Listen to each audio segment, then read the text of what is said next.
অনেকদিন পর বেশ লাগছে বন ভ্রমণ। মাঝে মাঝে কাজের ফাঁকে এইসব জায়গায় এলে মন খুব ভালো লাগে। শুদ্ধ বাতাস, মাটির সোনা গন্ধ, পাখির কলতান। আহা!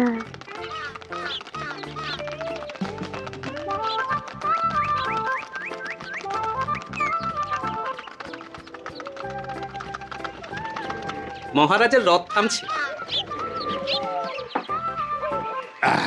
আমরা এইখানে বসে আজ রাজকার্য পরিচালনা করব।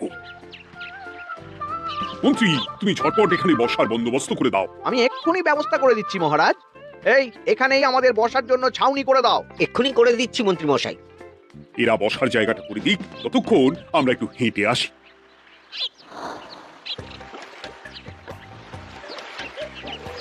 সকালবেলা হাঁটা শরীরের পক্ষে খুব ভালো মহারাজ।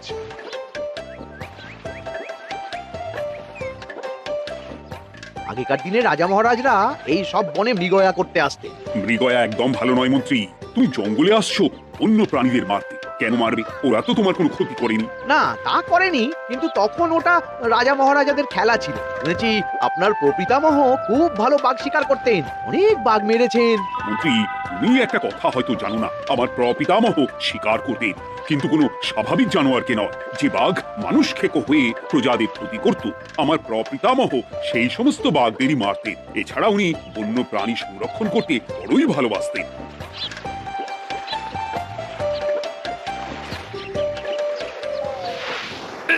উফ, এটা আবার কি? এই এটা আবার কোথা থেকে উড়ে এলো? কোথাও তো ঝড় হাওয়া কিছুই নেই। একটা ধাঁধা মহারাজ, এই কাগজে লেখা। ধাঁধা পড় দেখি। জোয়ার ভাটা প্রভুর খেলা, ভাটা হবে হলে বেলা, ভাটা হলেই দেখা যাবে লাল রঙের এক পাথর পাবে, নদীর ধারে গর্ত করে যত্নে সাজাই কলস ভরে, হেথায় হোথায় ছড়িয়ে যাহা অন্ধকারে জলে তাহা, ঢুকলে চক্ষু ঝলসে যাবে, হাতের কাছে ঘন্টা পাবে, ঠিক ঘন্টা বাজলে পরে পড়বে ঝরে থরে থরে, ঘন্টা যদি হয় ভুল যেন তুমি হারাবে কুল, ঠিক ঘন্টা চিনতে হলে নকশা দেখো চক্ষু খুলে, সিন্দুক দেওয়ালে হাত দাও আসল ঘটনা জেনে নাও। ওরে বাবা, খুব দীর্ঘ ধাঁধা। তা মন্ত্রী, তুমি কিছু বুঝলে? এটা একটা গুপ্তধনের নকশা। এর মধ্যে গুপ্তধন কোথায় আছে তার একটা ধারণা দেওয়া আছে। গুপ্তধন? ওটা আমাকে পেতেই হবে, পেতেই হবে। দেখি দেখি একবার কাগজটা দাও। গোপাল, কাগজটা আগে আমার হাতে দাও, দেখি ভালো করে। এখন নদীতে জোয়ার চলছে গোপাল। একটু পরেই ভাটা শুরু হবে। হ্যাঁ, ভাটা না হলে কিচ্ছু বোঝা যাবে না। এখানে স্পষ্ট লেখা আছে, ভাটা হলেই দেখা যাবে লাল রঙের এক পাথর পাবে। তার মানে আমাদের ভাটা হওয়া পর্যন্ত অপেক্ষা করতে হবে। না, সময় নষ্ট না করে ধাঁধাটার সমাধান করতে শুরু করি। ভাটা হলে একটা লাল রঙের পাথর দেখা যাবে, এই পর্যন্ত পরিষ্কার আছে। বুঝতে হবে ওর পর থেকে। পড়ো গোপাল, চলো আমরা সবাই বুদ্ধি লাগাই। নদীর ধারে গর্ত করে যত্নে সাজাই কলস ভরে, এটার অর্থ ধাঁধাটা মাথায় বসিয়ে নিয়েছি, এবার কে কি বলবে সেটা শুনতে হবে। চলো গোপাল, আমরা ধাঁধা যেমন যেমন বলেছি তেমন তেমন ভাবেই চলি। চলুন মহারাজ, এখন আমাদের দেখতে হবে লাল পাথর। কোথায় আছে লাল পাথর? চলো চলো সবাই, চোখ কান খুলে আমরা নদীর পাড় ধরে হাঁটি। আমি একটু তফাতে হাঁটি। গুপ্তধন আমাকে একা পেতে হবে। ভাটা হলেই দেখা যাবে লাল রঙের এক পাথর পাবে। আমাকে চোখ কান খোলা রাখতে হবে। লাল পাথর, নদীর চড়ায় লাল পাথর দেখতে হবে। লাল পাথর, লাল পাথর। ওটা কি? তো এই তো লাল পাথর, লাল পাথর। ওরা অনেকটা এগিয়ে গেছে, ওদের আমার দিকে নজর নেই। এই সুযোগ, এই সুযোগ, একা একা গুপ্তধন নিয়ে পালাবো।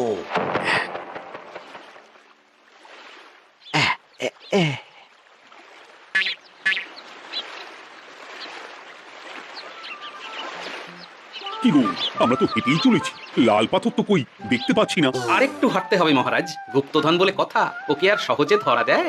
সেটা অবশ্য সঠিক কথা। আচ্ছা, আমরা সবাই তো আসছি হেঁটে হেঁটে, মন্ত্রী মশাই গেলেন কোথায়? ও কি যে ঘটে! সত্যি তো, মন্ত্রী কোথায়? ও সেনাপতি, মন্ত্রীকে দেখেছো? কই? না তো মহারাজ। তাহলে কোথায় গেলেন মন্ত্রী মশাই? এই জঙ্গলে বাঘ ভালুক আছে, শেষে কিনা বাঘে নিল। হায় হায় হায়, মন্ত্রী গিন্নির কাছে আমি কি মুখ দেখাবো? হুম, বাঘ ভাল্লুকের পেটে যাবার লোক তো মন্ত্রী মশাই নন। ও গোপাল কি ভাবছো কিছু তো একটা বলো। এখন আমাদের মন্ত্রী মশাইকে খুঁজতে হবে। তবে মন্ত্রী মশাই বাঘ ভাল্লুকের পেটে যায়নি। তুমি নিশ্চিত হচ্ছ কি করে? অত পেঁচালো মানুষকে বাঘ ভাল্লুক গন্ধ শুকেই ছেড়ে দেবে, হজম করতে পারবে না। না না না, এখন রসিকতা করার সময় নয়, আমাদের মন্ত্রীকে খুঁজে বার করতেই হবে। কোথায় গেল মন্ত্রী? চলো চলো, গুপ্তধন মাথায় থাক, চলো মন্ত্রীকে খুঁজি। মন্ত্রী কোথায় গেল কে জানে। একবার পুরো ধাঁধাটা ঝালিয়ে নি। ভাটা হলেই দেখা যাবে লাল রঙের এক পাথর পাবে। ভাটা হয়েছে, লাল রঙের পাথরের মাথায় চাপ দিয়ে গুহার মুখও খুলেছি। এবার এবার নদীর ধারে গর্ত করে যত্নে সাজাই কলস ভরে। এটাই তো ঠিক বুঝতে পারছি না। এই রে, এবার কি হবে? হ্যাঁ মহারাজ, কোথাও একটা আওয়াজ হলো। আওয়াজটা কোন দিক থেকে হলো? চলুন সামনে এগিয়ে যাই, আমার মনে হয় আওয়াজটা সামনের দিক থেকে এলো।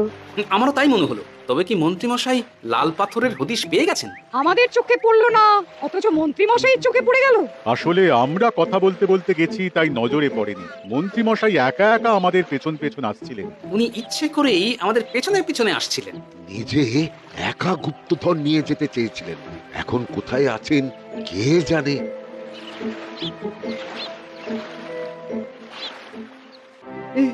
অন্ধকারে কিছু দেখতে পাচ্ছি না তো। ধাঁধাতে কি ছিল?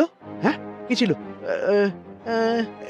হেথায় হোথায় ছড়িয়ে যাহা, অন্ধকারে জলে তাহা, ঢুকলে চক্ষু ঝলসে যাবে, হাতের কাছে ঘন্টা পাবে। পেয়েছি পেয়েছি, ঘন্টা ঘন্টা ঘন্টাটা পেতে হবে। ঘন্টাটা ঘন্টাটা ঘন্টা।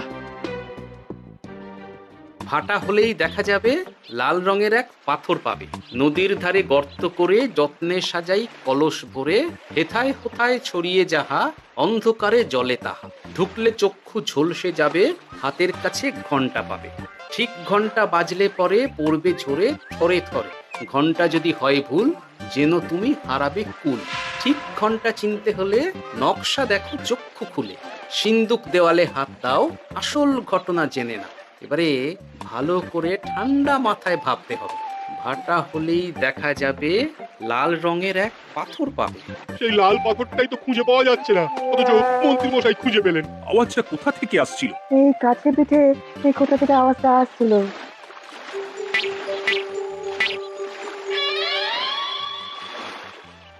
এই তো এটাই মনে হয় সেই লাল পাথর। একটু নাড়িয়ে চাড়িয়ে দেখি তো কিছু হয় কিনা।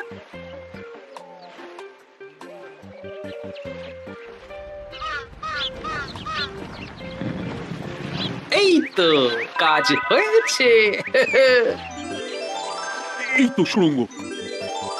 আপনারা নিচে নামুন। আপনারা কি দেখছেন সেটা বলবেন মহারাজ। সবাই যদি নেমে যাই, যদি কোনো কারণে সুড়ঙ্গের মুখ বন্ধ হয়ে যায়, তাহলে আর আমরা বাইরে বেরোতে পারবো না মহারাজ। গোপাল ঠিকই বলেছে, আমরা দুজন বাইরে থাকি। মহারাজ, আর একটা কথা, কোনো ঘন্টায় হাত দেবেন না, মনে আছে তো? ঘন্টা যদি হয় ভুল যেন তুমি হারাবে কুল। ওরে বাবা, এই বয়সে আর কুল হারাতে চাই না। ঠিক আছে, তোমার কথাই অক্ষরে অক্ষরে পালন করব। দেখি এই সুড়ঙ্গে মন্ত্রী মশাইকে দেখতে পাই কিনা। চলুন মহারাজ, সুড়ঙ্গে নামি। সবাই সাবধানে নামো।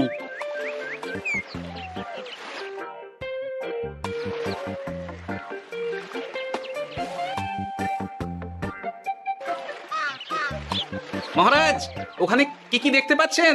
ওখানে কি মন্ত্রী মশাই আছেন? না গোপাল, মন্ত্রীকে এখনো দেখতে পাইনি। শুধু আমি এখানে অজস্র পাথর দেখতে পাচ্ছি। পাথরে পাথরে ছয়লা, ছোট বড় অজস্র।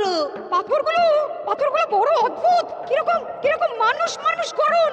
লম্বা বেঁটে হরেক রকম। মানুষ মানুষ গরম, সেটা কিরকম? আর কিছু? কোনো কলসি কি দেখতে পাচ্ছেন? কলসি তো দেখতে পাচ্ছি না। মহারাজ, কলসি থাকতেই হবে, কারণ ধাঁধায় লেখা আছে নদীর ধারে যত্ন করে যত্নে সাজাই কলস ভরে।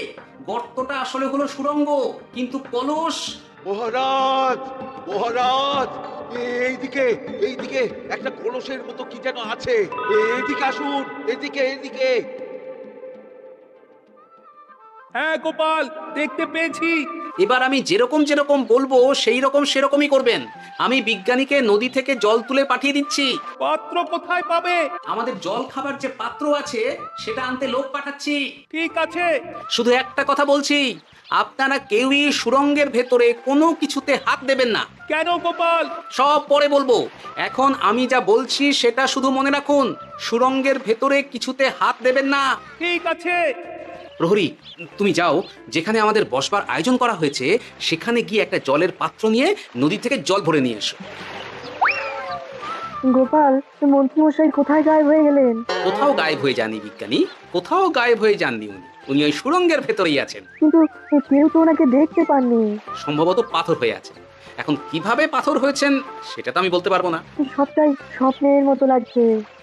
ঠিক যেন স্বপ্নের মতো লাগছে। এই জীবনে সুরঙ্গ দর্শন হয়ে গেল। আমাদের পাতাল প্রবেশ, পাতালে আসিয়া আমি মনে মনে বলি, গুপ্তধন নিয়ে আমরা যেন সৎ পথে চলি। তোমার এখনো কাব্য আসছে সভাকবি? আসছে মানে কাব্যের সাথে আছে রোমাঞ্চ, করছে গা শীত, হচ্ছি আমি অধীর। মহারাজ, জল দিয়ে বিজ্ঞানীকে পাঠাচ্ছি। কি করতে হবে বিজ্ঞানীকে সব বলে দিয়েছি। তুমি ভেতরে আসবে না? আসবো ঠিক সময়ে। এখন আমি যেমন যেমন বলবো আপনি ঠিক তেমন তেমন করবেন। ঠিক আছে। বিজ্ঞানী, যেমন যেমন বললাম ঠিক তেমন তেমন ভাবে কলসিকে জল দিয়ে পরিষ্কার করবে। মনে রেখো, ধাঁধায় আছে কলসি সাজাই যতন কর। তুমি একটা কথা মনে রেখো বিজ্ঞানী, কোথাও হাত দিও না কিন্তু। ঠিক আছে গোপাল, তোমার উপস্থিত বুদ্ধির তুলনা নেই। আমি যাচ্ছি গোপাল। সাবধানে সাবধানে। মহারাজ, বিজ্ঞানী যাচ্ছে। সাবধানে নামো, সাবধানে। মহারাজ, এই কলসিটা কোথায়? ওই তো, একটু সাবধানে যাও। বিজ্ঞানী, কলসির দেখা পেয়েছো? পেয়েছি পেয়েছি পেয়েছি। এবারে কলসিটাকে ভালো করে জল দিয়ে ধুয়ে দাও। কলসির আলোয় সুড়ঙ্গ আলোকিত গোপাল। এরপর কি? ভালো করে দেখুন মহারাজ, কোথাও ঘন্টা দেখতে পাচ্ছেন কিনা। ঘন্টা? একটা তো নয়, সার সার ঘন্টা, অনেকগুলো ঘন্টা। সাবধান, ঘন্টায় হাত দেবেন না, শুধু দেখুন।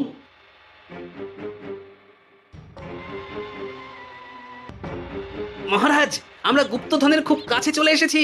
তাই নাকি? কি মজা কি মজা, এবার খাবো ক্ষীরের গজা। আহ, সভাকবি চুপ করো। এখনো আমরা গুপ্তধন পাইনি। আমার মুখে দাঁড়িয়ে সবগুলো তারা আঁকা। বিজ্ঞানী, কোন ঘন্টায় চাঁদের নকশা করা আছে কি? একটু দেখে বলো না। আমি আতস কাজ নিয়েই দেখছি, সব ঘন্টাতেই তারা আঁকা। খবরদার, কোনো ঘন্টাকেই ছোঁবে না। ঠিক আছে, কোনো কিছু না ছুঁয়ে আমি দেখছি। পেয়েছি গোপাল, চাঁদ আঁকার ঘন্টা পেয়েছি। ওই ঘন্টাটা বাজাও, বাজাও।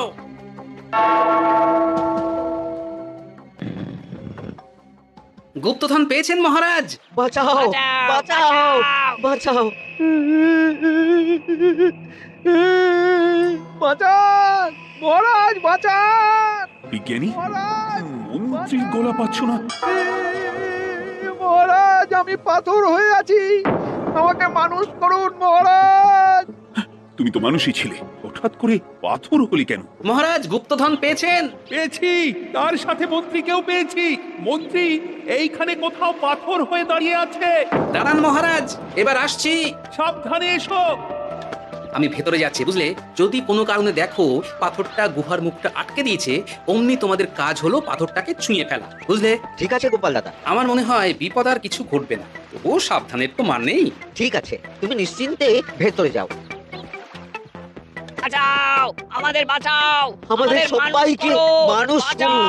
আমাকে মানুষ করুন মহারাজ। আপনাকে তো মানুষ করা হবে মন্ত্রী মশাই। আগে বলুন, আপনি পাথর হলেন কি করে? ও, মনে পড়েছে ধারার শেষ লাইন, সিন্দুক দেওয়ালে হাত দাও, আসল খবর জেনে নাও। সত্যি গোপাল, তুই না থাকলে এই এত কিছু আমাদের সবার কাছে অজানাই থেকে যেত।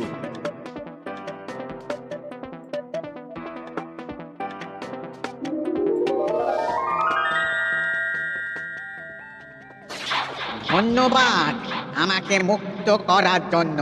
আপনি কে? আমি যক্ষ। আমাকে এই ধন সম্পত্তি পাহারা দেওয়ার জন্য এক ডাকাত দলের সর্দার যক্ষ করে রেখেছিল। আমি 100 বছর ধরে এইখানে যক্ষ হয়ে আছি। আমি তোমার জন্য মুক্ত হলাম গোপাল। এই সম্পত্তি তোমার গোপাল। সম্পত্তি নিয়ে আমি কি করব? আমি এই সব সম্পত্তি মহারাজকে দান করলাম, রাজ্যের অনেক কাজ হবে। তুমি ধন্য গোপাল, তুমি ধন্য। এবার আমার যাবার সময় এসেছে, আমাকে যেতে হবে। যাবার আগে এই পাথরগুলোকে মানুষ করে যান। এরা সব লোভী, আমি আমার সীমিত ক্ষমতায় এই গুপ্তধনের ধাঁধাকে এখানে যারাই ভ্রমণ করতে আসে তাদের হাতে তুলে দিই, কিন্তু কেউ এই ধাঁধার সমাধান করতে পারে না। সবার মনে লোভ কাজ করে, এই লোভ এদেরকে পাথর করে রেখেছে। পাথর হলো কি করে? একটা মানুষ এসে বুক ভরা লোভ নিয়ে আধা পুরো না জেনে পাথরের হাত দিলেই সে পাথর হয়ে যাবে। আমাদের ভুল হয়েছে আর লোভ করব না। বাঁচাও, আমাকে মুক্ত করে দিন, আমার খুব ভুল হয়েছে মহারাজ, মুক্ত করে দিন আমায়। তুমি এখানে আগে এসেছিলে, তাই তো আগে এসে ভাবলে নিজেই একা একা গুপ্তধনকে হরপ করে দেবে। এদিকে তোমাকে না দেখতে পেয়ে আমাদের কত চিন্তা হচ্ছিল। যারা লোভী তারা কারো কথা ভাবে না, শুধু নিজের কথা ভাবে। আমাকে আর একটা সুযোগ দিন, আমি আর লোভ করব না মহারাজ। তোমার কথার কোনো দামই নেই। না মহারাজ, আমাকে আর একটা সুযোগ দিয়ে দেখুন, আমি আর লোভ করব না, আমাকে মানুষ করুন মহারাজ। আমাদের সবাইকে মানুষ করুন, দয়া করে মানুষ করুন। যক্ষরাজ, এদের আপনি ক্ষমা করে দিন। ঠিক আছে, তোমাদের আবার মানুষ করে দিচ্ছি।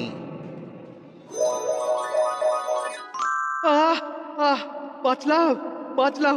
এই রকম বারবার বাঁচা যাবে না, কিন্তু এবার সাপ ব্যাং যাই হবে না কেন ওইভাবেই থাকতে হবে, এই আমি বলে দিলাম। এবার আমার মুক্তি। মুক্তি নেবার আগে আরেকটা প্রশ্ন, যে ডাকাত সর্দার তার সম্পত্তিকে রাখার জন্য আপনাকে যক্ষ বানিয়েছিল, এই সম্পত্তি তো তাদের, আমরা তো নিতে পারি না। লোভ বড় খারাপ গোপাল, অতিরিক্ত লোভ মানুষকে পশু করে দেয়। ওই ডাকাত দল এই সম্পত্তির জন্য সবাই কাটাকাটি করে মরে গেছে, কেউ আর বেঁচে নেই। সুতরাং এই সম্পত্তিতে তোমার অধিকার আছে, এই সম্পত্তি তুমি গ্রহণ করো। নিলাম আমি, কিন্তু এই সম্পত্তি মহারাজকে আমি দান করলাম। ডাকাত দল জনগণের সম্পদকে লুটেই তো সম্পত্তি বানিয়েছে, তাই আমি জনগণের কাজে লাগবার জন্যই এই সম্পত্তি মহারাজকে দিলাম। গোপাল, তোমার জয় হোক। এবার তাহলে আমি যাই, তোমরা সবাই সুখে থেকো আর ভালো থেকো। গোপাল, তোমার তুলনা হয় না, তোমার ঋণ আমি কোনোদিন শোধ করতে পারবো না। তুমি কৃষ্ণনগরের জন্য যা করলে তা ইতিহাসে লেখা থাকবে। না মহারাজ, আমি এমন কিছু করিনি, এই কাজ সবাই করবে। জয় গোপালের জয়, জয় গোপালের জয়, জয় কৃষ্ণনগরের জয়। জয় কৃষ্ণনগরের জয়।